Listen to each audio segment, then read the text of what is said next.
So before we go any further, I want to address today's sentencing of a man, Roger Stone. Roger Stone.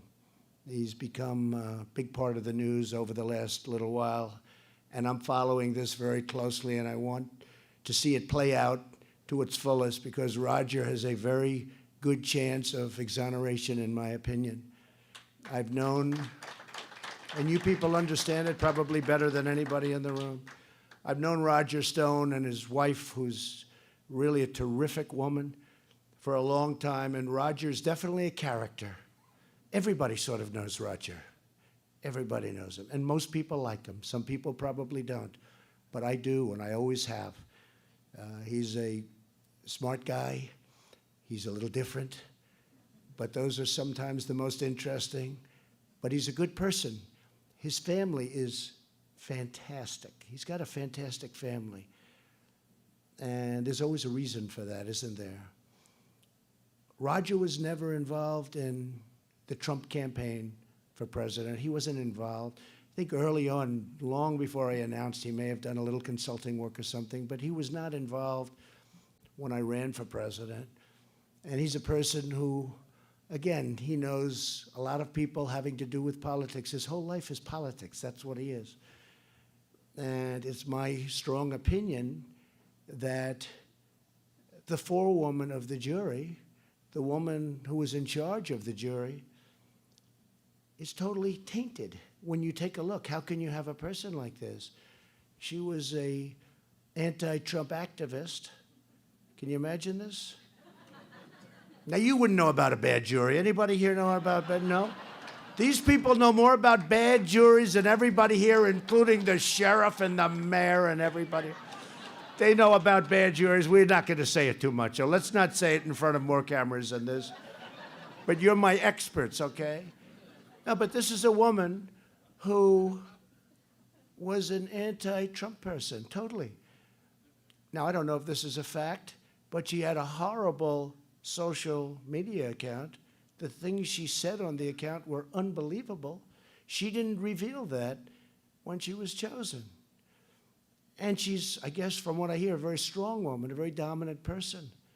So she can get people to do whatever she wants. And she got on, then she became the four-woman on the jury. And I assume they asked her a question. Do you have any bias? Do you have any? She didn't say that. So is that a defrauding of the court? You tell me. But does this undermine our fair system of justice? How can you have a person like this? Did she delete her social account? And when Roger was determined by the same jury to be guilty before the judge issued a sentence, and he was determined to be guilty, and she started going a little wild. She's very happy.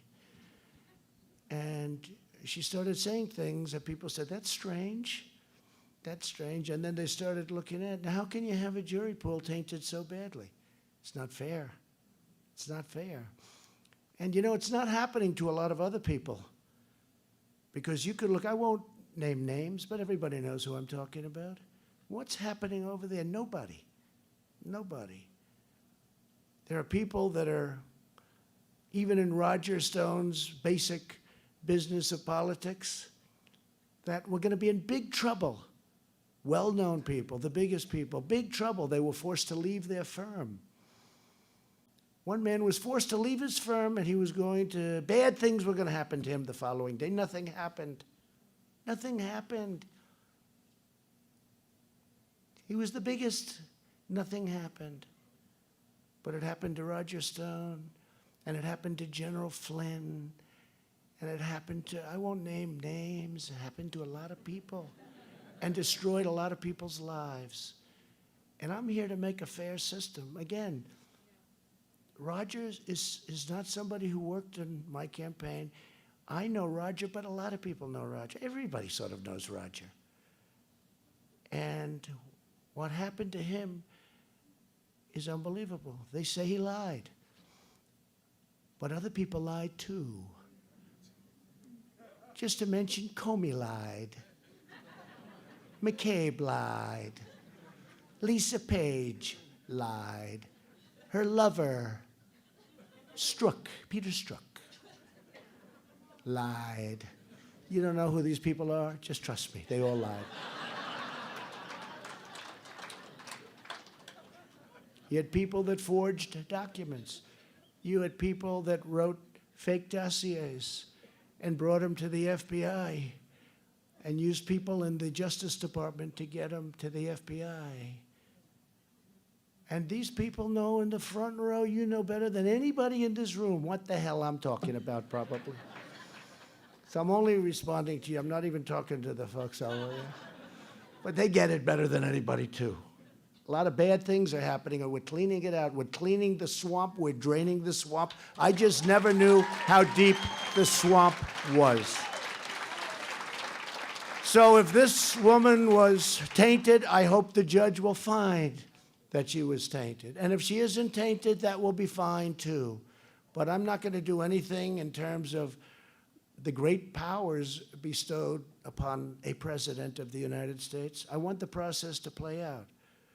I think that's the best thing to do, because I'd love to see Roger exonerated, and I'd love to see it happen, because I personally think he was treated very unfairly. They talk about witness tampering, but the man that he was tampering didn't seem to have much of a problem with it. I think they know each other for years.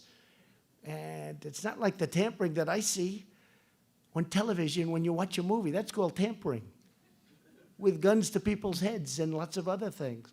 So we're going to see what it is. Maybe there was tampering and maybe there wasn't.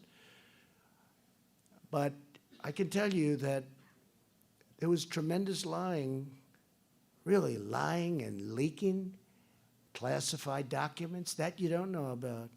But they leaked classified documents. You know, there was a young sailor who took pictures of an old submarine and sent them to his mother and a friend, and they destroyed his life. I let him out. They were considered classified. Now, Russia and China, I guarantee you, have the pictures of this submarine for a long time. The submarine was like 30 years old. They had them in the first year. They didn't have to wait for the 30th year. But this is a famous story. And they had his pictures, and they put him in jail. He sent them to his mother and to his friend. His friend was not interested in what you're thinking. And there were many other cases where documents were leaked, even accidentally. It's so, classified documents are so important that even if they're leaked accidentally. Now, Hillary Clinton leaked more classified documents than any human being, I believe, in the history of the United States of America, right? And she deleted 33,000 emails. And she said, oh, and by the way, if you did it 5 years, maybe more, okay? But you'd never have access to classified. Very few people have access. She deleted 33,000 emails. I kept waiting. Because, you know, they can talk Benghazi, they can talk 100 different things. What people understand is when you get rid of this kind of evidence, so the United States Congress said, they subpoenaed her.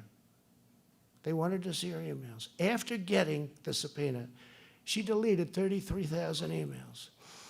And they said, you remember this? Yes, the emails were about her yoga classes, her exercising, and her daughter's wedding. 33,000 about her daughter's wedding. That must have been the greatest wedding of all time. And nothing happened to her. And yet they'll put a young sailor in an old submarine with a picture, a couple of pictures. They'll put him into jail. And I pardoned him because it was unfair that she was able to do it at the highest level. And his level wasn't, what he did was, it was confidential. Confidential is a much lower class than classified. So I tell you this because it's interesting. This is part of our nation. This is what's going on now. So I'm going to let this process play out.